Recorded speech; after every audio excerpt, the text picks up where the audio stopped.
नमस्कार प्रिय विद्यार्थियों, ऑनलाइन क्लासेस में आप सभी का स्वागत है। मैं ओपी सर सभी का स्वागत करता हूं। तो मेरे प्यारे बच्चों, अपने पिछले वीडियो के अंदर हमने पढ़ा था, लेसन अपना फर्स्ट चल रहा था मृदा सस्य विज्ञान, मृदा एवं बीज, इसके बारे में। इसके अपने 3 लेक्चर कर चुके हैं, आज चौथा लेक्चर है। पिछली क्लास में अपने पढ़ा था मृदा क्षरण क्या होता है। मृदा क्षरण के बारे में, मृदा क्षरण 3 प्रकार का होता है, 2 प्रकार का होता है, वायु क्षरण और जल क्षरण 2 प्रकार का होता है। इसके बाद में जो अपना टॉपिक चल रहा था वो था मृदा संरक्षण। मृदा संरक्षण, सॉइल कंजर्वेशन चल रहा था। तो मृदा क्षरण देखो क्या होता है कि मृदा की हानि होना क्या कहलाता है, मृदा क्षरण कहलाता है। अब मृदा की हानि को कम कैसे किया जाए, इससे संबंधित जो उपाय किया जाता है वो क्या कहलाता है, मृदा संरक्षण कहलाता है। तो मृदा की हानि से बचाना, मृदा को हानि से बचाना क्या कहलाता है, मृदा संरक्षण कहलाता है। तो इसकी परिभाषा आपने लिख सकते हैं। तो अगर परिभाषा की बात करें तो मृदा हानि को रासायनिक, जैविक, भौतिक विधियों द्वारा कम करना क्या कहलाता है, मृदा संरक्षण कहलाता है। मृदा संरक्षण से संबंधित क्या उपाय कर सकते हैं, इससे संबंधित अपने पढ़ेंगे। मृदा क्षरण में पढ़ा कि मृदा की हानि कैसे होती है, किस तरह से होती है, तो उसी से संबंधित अपने मृदा की हानि को क्या करना है, कम करना है। तो मृदा से संरक्षण से संबंधित पढ़ेंगे। तो देखो इसमें संबंधित निम्न उपाय कर सकते हैं अपने मृदा से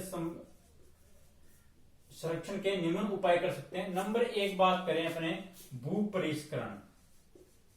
भू परिष्करण इंग्लिश में कहते हैं इसको टिलेज। नंबर 2 अपने कर सकते हैं इसके अंदर फसल चक्कर अपना सकते हैं, किसके लिए, मृदा संरक्षण के लिए। नंबर 3 अपने इसके अंदर कार्य कर सकते हैं या पलवार या किसका प्रयोग कर सकते हैं, अपने मल्चिंग का प्रयोग कर सकते हैं।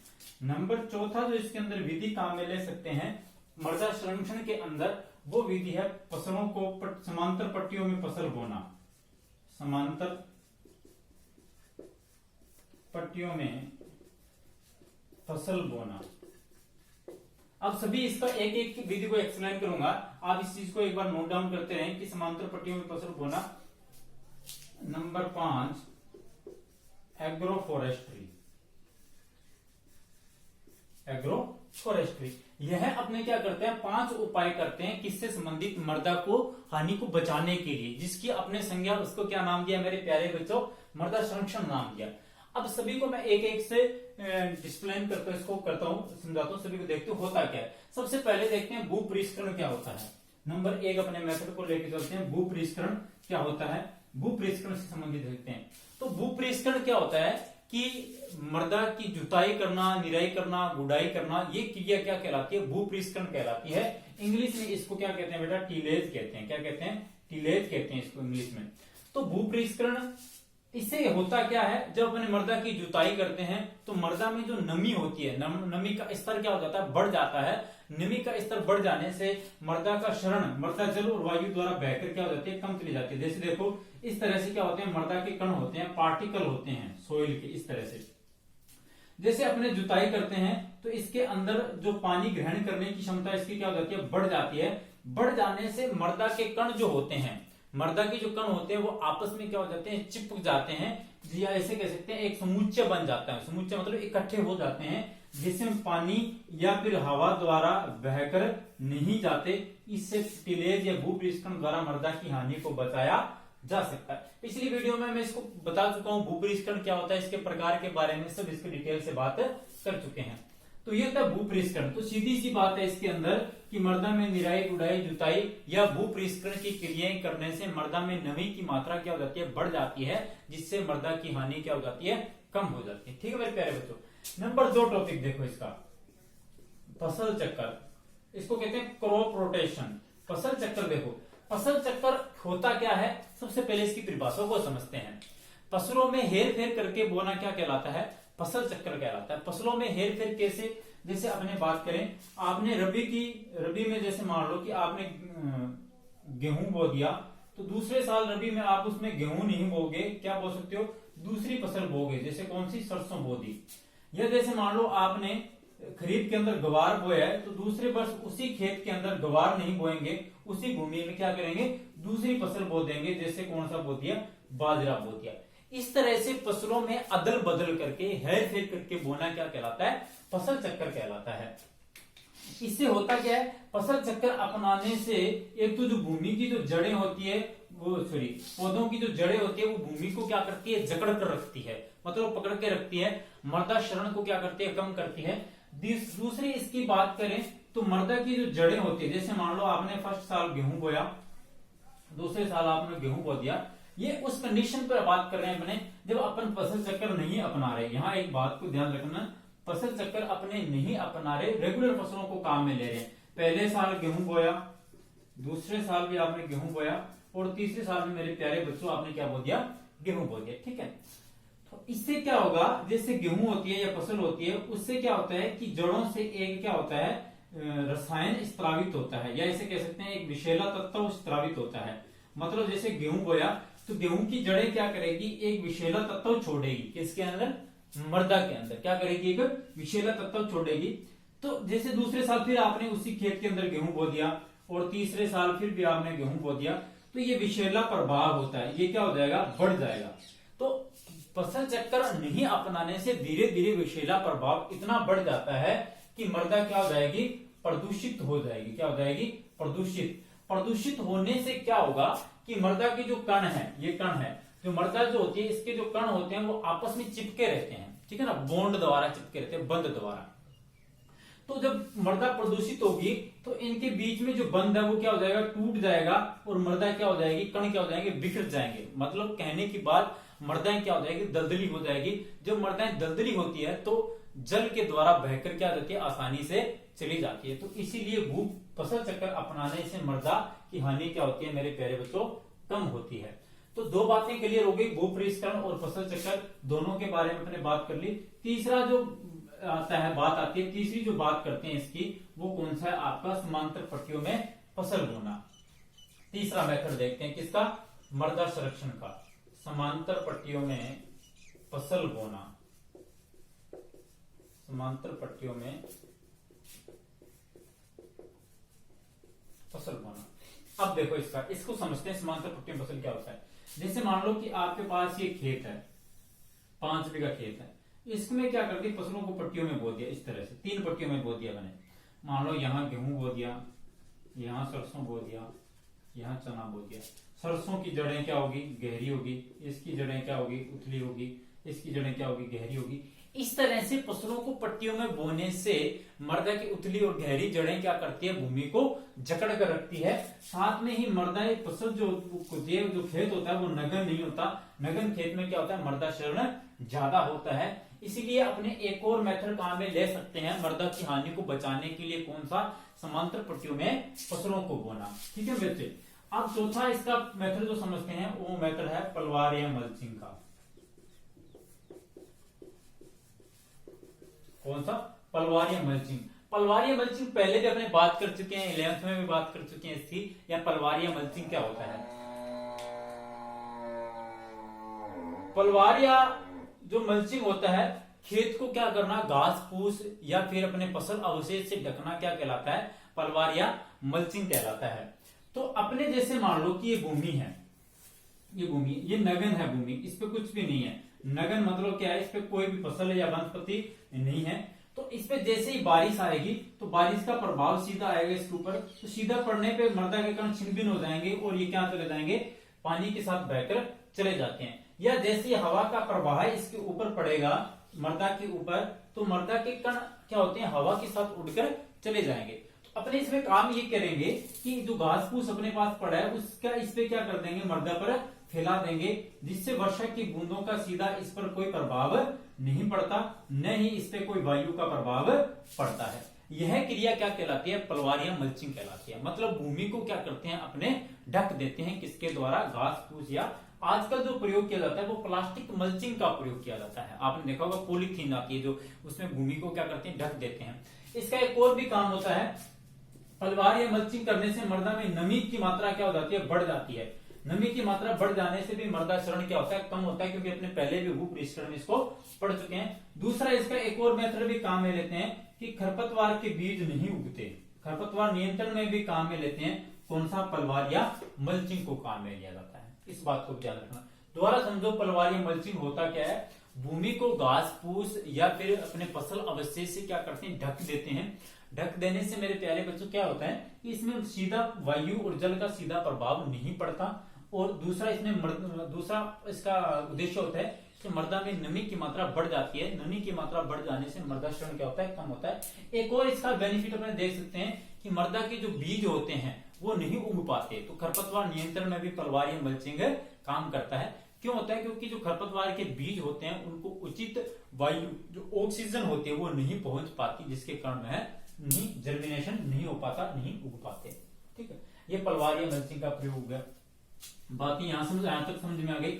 नंबर अपने 5 बात करते हैं बेटा इसका मेथड का, मृदा संरक्षण का जो नंबर 5 जो काम में लिया जाता है उसका नाम है, उसका देखो एग्रो फॉरेस्ट्री।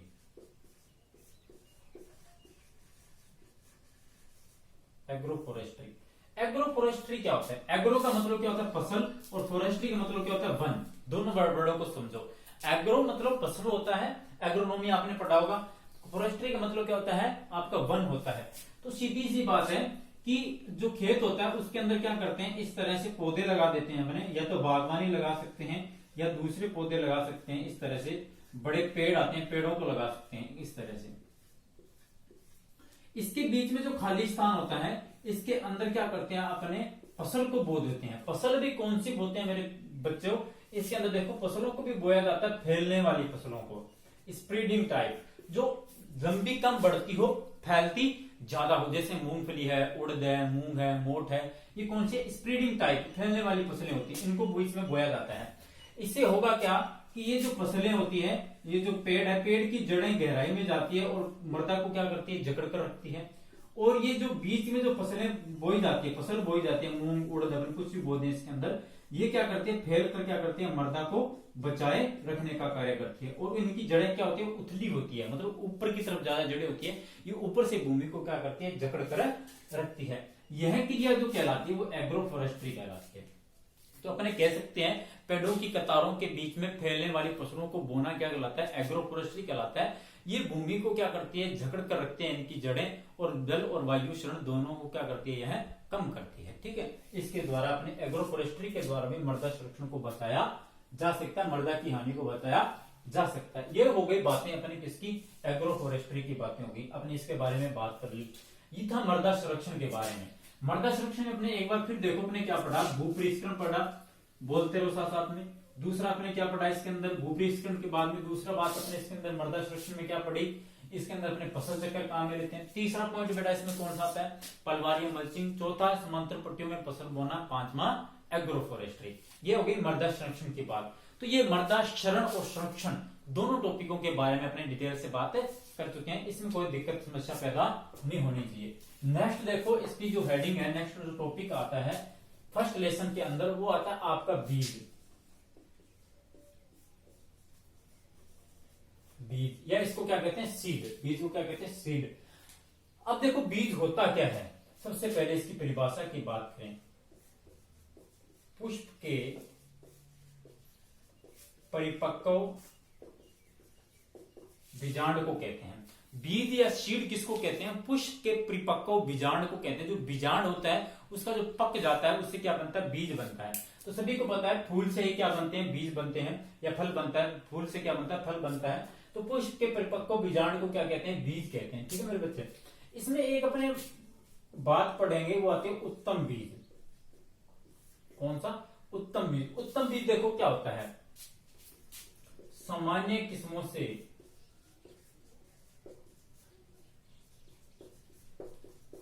15% अधिक उपज देने वाले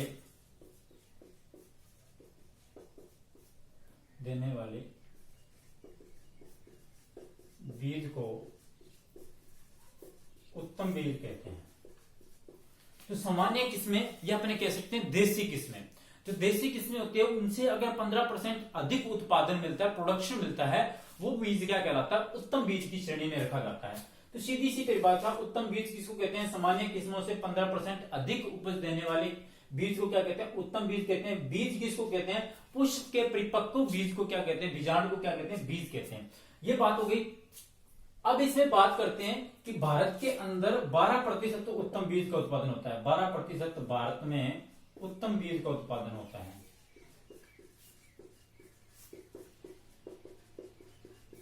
देखो इसके अंदर जो उत्पादन है, उत्तम बीज की जो उत्पादन जो होता है भारत के अंदर बहुत कम मात्रा में होता है। कितना परसेंट होता है? 12% होता है। तो इसलिए किसान को उत्तम बीज प्राप्त नहीं हो पाता, जिसके कारण उसकी उत्पादन क्या हो जाता है? कम हो जाता है।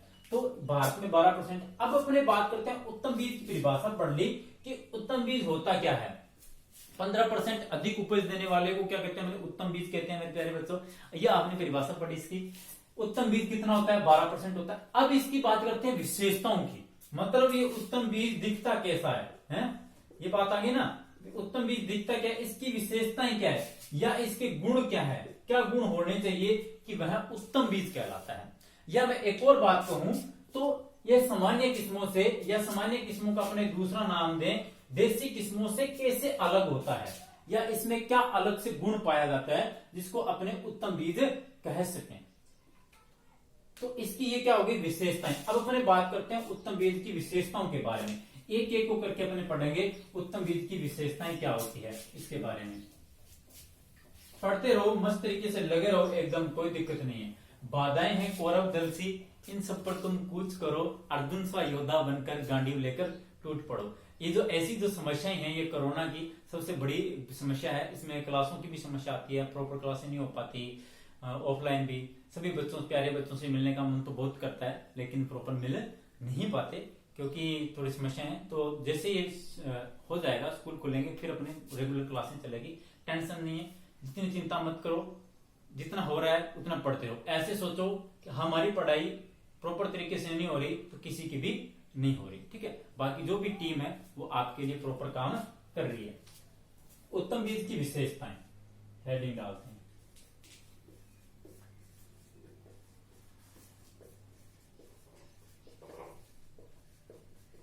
हेडिंग देखो बेटा, उत्तम बीज की विशेषताएं। इसमें देखो नंबर 1 अपने पढ़ेंगे, अनुवांशिक शुद्धता। अनुवांशिक शुद्धता, अनुवांशिक शुद्धता क्या होती है इसके बारे में अपने बात करेंगे। पहले इसके गुणों के बारे में, सभी के बारे में लिख देता हूं। अनुवांशिक शुद्धता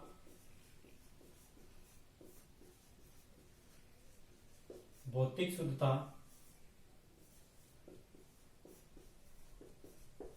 बीज ओज,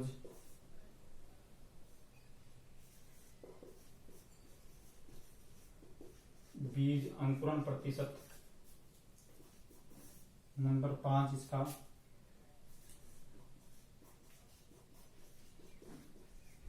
बीज का वास्तविक मान। वास्तविक मान को RV द्वारा दर्शाते हैं, रियल वैल्यू। क्या कहते हैं? Real value. बीज जर्मिनेशन, बीज ओज, भौतिक शुद्धता को शॉर्ट में PP कहते हैं, फिजिकल प्योरिटी, इसको शॉर्ट में कहते हैं GP, जर्मिनेशन प्योरिटी कहते हैं। ये इसकी बातें होती है, ये इसकी अनुवांशिक शुद्धता, भौतिक शुद्धता होती है। इसके बारे में अपने बात करेंगे। अनुवांशिक शुद्धता, भौतिक शुद्धता के बारे में एक एक डिटेल से बात करेंगे, क्या होता है इसके बारे में, एक एक चीज को अपने ध्यान से समझेंगे। तो अनुवांशिक शुद्धता देखो क्या होती है। एक बात करते हैं, नंबर 1 टॉपिक की वो लेके चलता हूं। अनुवांशिक शुद्धता क्या होती है? अनुवांशिक शुद्धता होती क्या है, जर्मिनेशन प्योरिटी होती क्या है, इसके बारे में बात करते हैं। तो देखो, जैसे किसी फसल के अन्य किस्म के बीज या अन्य जाति के बीज मिलने से तात्पर्य किसका है? आपका अनुवांशिक शुद्धता से है। मैं इसका लिख सकता हूं, अनुवांशिक शुद्धता शॉर्ट में लिख रहा हूं, का तात्पर्य अन्य जाति व किस्मों के बीज मिलने से है।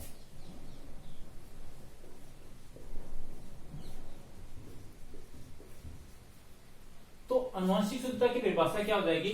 अनुवांशिक शुद्धता का तात्पर्य अन्य किस्मों के या अन्य जाति, जाति मतलब क्या होगा, जैसे गेहूं एक जाति है, या फिर गेहूं की जाति जैसे चना के बीज मिल गए तो आनुवांशिक शुद्धता क्या हो जाएगी, कम हो जाएगी। या जैसे मान लो गेहूं की एक प्रजाति किस्म है, किस्म वेराइटी है, जैसे मान लो राज 1482 है, उसमें अगर 30-70 के बीज मिल गए तो भी आनुवांशिक शुद्धता क्या हो जाएगी, कम हो जाएगी। तो इसकी परिभाषा क्या होगी, आनुवांशिक शुद्धता का तात्पर्य अन्य जाति फसल के अन्य जाति, फसल लिख लो यहां, फसल की, सॉरी यहां लिखो, फसल की अन्य जाति व किस्मों के बीज मिलने से है। ये किसका तात्पर्य है, ये अनुवांशिक शुद्धता का तात्पर्य है। अनुवांशिक शुद्धता उत्तम बीज में कितनी होनी चाहिए, 99% क्या होनी चाहिए, अनुवांशिक शुद्धता होनी चाहिए। किसमें, उत्तम बीज में। जिस बीज के अंदर 99% क्या होती है, अनुवांशिक शुद्धता पाई जाती है, वो उत्तम बीज की श्रेणी में रखा गया है। किसकी श्रेणी में, उत्तम बीज की श्रेणी में रखा गया है। आई मेरी बात समझ में। तो इसका परीक्षण किसके द्वारा करते हैं, जीओटी परीक्षण, ग्रे आउट टेस्ट, इसकी फुल फॉर्म होती है ग्रे आउट टेस्ट करते हैं। इसके लिए अनुवांशिक शुद्धता को जांचने के लिए। अनुवांशिक शुद्धता को किसके द्वारा जांचा जाता है, ग्रे आउट टेस्ट द्वारा जांचा जाता है। किसके द्वारा, ग्रे आउट टेस्ट द्वारा, जिसको अपने क्या कहते हैं, अनुवांशिक ग्रे आउट टेस्ट कहते हैं। इसके द्वारा अपने क्या कर सकते हैं, अनुवांशिक शुद्धता का पता लगाया जा सकता है। आई बात समझ में। अब देखो अनुवांशिक शुद्धता को दोबारा से देखते हैं। अनुवांशिक शुद्धता का तात्पर्य अन्य किस्म के बीज या अन्य जाति के बीज मिलने से है। जैसे गेहूं में सरसों के बीज मिल गए, अनुवांशिक शुद्धता कम हो गई। गेहूं की कोई वेरायटी है, उसमें दूसरी की वेरायटी के बीज मिल गए, वो अनुवांशिक शुद्धता कम हो गई। कितनी होनी चाहिए उत्तम बीज में, 99% अनुवांशिक शुद्धता होनी चाहिए। जब आप बीज की एक थैली लेके आते हो, उसमें लेके आते हो, थैला आता है, उसके ऊपर आपने देखा हो पैकेट आता है, उसपे लिखा होता है GPPP लिखा होगा, ठीक है। तो ये क्या कहलाता है, आपकी अनुवांशिक शुद्धता कहलाता है। कितनी होनी चाहिए उत्तम बीज में, 99% होनी चाहिए। इसका परीक्षण कौन सा किया जाता है, जीओटी परीक्षण किया जाता है। ये तो होगी अनुवांशिक शुद्धता की बात। अब अपने बात करते हैं भौतिक शुद्धता की, बात करते हैं भौतिक शुद्धता क्या होता है। एक ही चीज को समझ में नहीं आई तो दोबारा देखना, वीडियो को दोबारा नहीं आए तो 3 बार देख लेना, कोई बात नहीं। नंबर 2, भौतिक शुद्धता, इंग्लिश में क्या लिखो रे, पीपी। क्या लिख दिया, पीपी लिख दिया, फिजिकल प्योरिटी। ठीक है मेरे बच्चे। अब इसमें देखो भौतिक शुद्धता क्या होती है। भौतिक शुद्धता होती है बीज के अंदर कंकड़ पत्थर कटे फटे बीज मिलने से तात्पर्य है। तो भौतिक शुद्धता का तात्पर्य है, यहां परिभाषा लिखें, बढ़िया से समझ में आएगी। भौतिक शुद्धता का तात्पर्य बीज में कंकड़ पत्थर कटे फटे बीज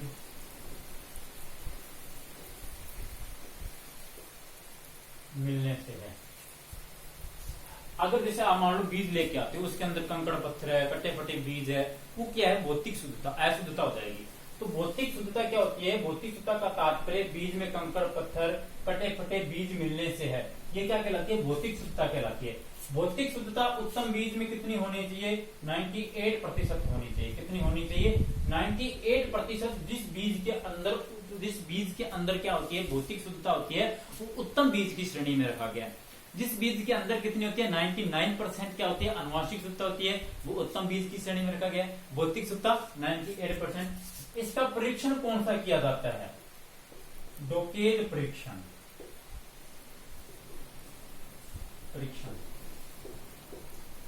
कौन सा टेस्ट किया जाता है, डोकेज टेस्ट किया जाता है। कौन सी शुद्धता को जांचने के लिए, भौतिक शुद्धता को जांचने के लिए। मेरे प्यारे बच्चों को याद होगा कि अनुवांशिक शुद्धता को जांचने के लिए कौन सा परीक्षण किया था आपने, जीओटी परीक्षण किया था। तो भौतिक शुद्धता को जांचने के लिए कौन सा करेंगे, डेकोज परीक्षण करेंगे। तो ये होता है डेकोज परीक्षण, ये होता है आपकी भौतिक शुद्धता। कौन सी हो गई, भौतिक शुद्धता। अब अपने बात करते हैं भौतिक शुद्धता को दोबारा देखो, एक बार दोबारा रिपीट करता हूं। भौतिक शुद्धता का तात्पर्य बीज में कंकड़ पत्थर या कटे फटे बीज मिलने से है।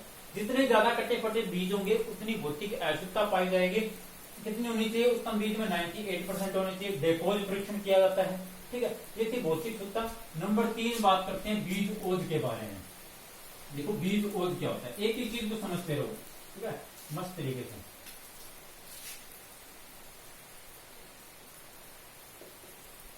बीज ओज, बीज ओज का तात्पर्य देखो क्या होता है, बीज की उम्र से और परिपक्वता से है। किसका है? बीज की उम्र और परिपक्वता से। अगर बात करो, अगर बीज की उम्र ज्यादा है, एज ज्यादा है, बूढ़ा है बीज, क्या है? बूढ़ा है, तो वह उसकी जर्मिनेशन जो उगने की जो क्षमता होगी, अंकुरण क्षमता वो क्या हो जाएगी? कम हो जाएगी। अगर बीज पूरी तरह से परिपक्व नहीं है तो भी बीज की अंकुरण क्षमता क्या हो जाएगी? कम हो जाएगी। इसलिए बीज क्या होना चाहिए? पूर्ण परिपक्व होना चाहिए और उसकी उम्र क्या होनी चाहिए? सामान्य होनी चाहिए। ये बीज ओज का तात्पर्य है। नंबर 4, अंकुरण प्रतिशत। बीज का अंकुरण प्रतिशत सामान्य होना चाहिए। जैसे अपने बात करें संकर मक्का, संकर मक्का का 90%, धान गेहूं इसका जो पाया जाता है 80%, मूंग उड़द चना इनका 75%, कपास का कितना होना चाहिए? 65% अंकुरण क्षमता होनी चाहिए। तो जो आप बीज लेके आते हो उसकी अंकुरण क्षमता भी लिखी होती है उस थैली के टैग पे, तो ये इतनी मात्रा होनी चाहिए, वो उत्तम बीज की श्रेणी में कहलाता है। अलग अलग फसलों की अलग अलग उत्तम अंकुरण क्षमता पाई जाती है। जिसकी अंकुरण क्षमता ज्यादा होगी उतना ही ज्यादा बीज क्या होता है? बेटर होता है। तो ये अंकुरण क्षमता से तात्पर्य इसका। आई बात समझे? नंबर 5 बच गया आपका बीज का वास्तविक मान। कौन सा? बीज का वास्तविक मान। ये इनकी विशेषताएं हैं, किसकी? उत्तम बीज की।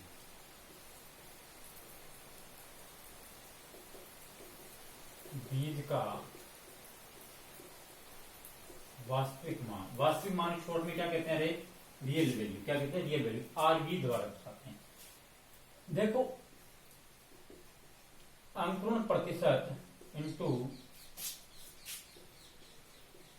शुद्धता प्रतिशत क्या कहलाता है? बीज का वास्तविक मान कहलाता है।